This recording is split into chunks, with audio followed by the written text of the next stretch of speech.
4 कुल का दम पहले वो वाला पानी पिया था, मैंने छोड़ दिया था।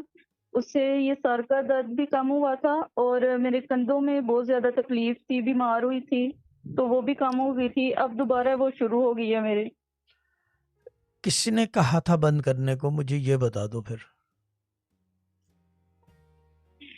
शायद वो टाइम नहीं मिलता था या शायद खुद देखें, अब सुस्ती की टाइम वज़ह नहीं से। मिलता था तो तकलीफ में रहो, वरना टाइम निकालो तो फिर आप headache free and happy happy रहो, फर्क है।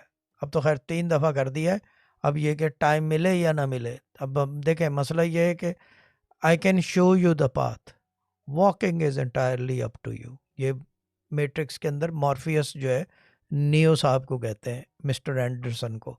हम आपको रास्ता दिखा सकते हैं, चलना ना चलना आपकी मर्जी है। डन हो गया, ठीक है बाजी। और आपका एडमिन कौन है? ठीक है। विलायत बीबी? फुफाए बाजी। नहीं, विलायत है मेरे ख्याल से आपकी। अब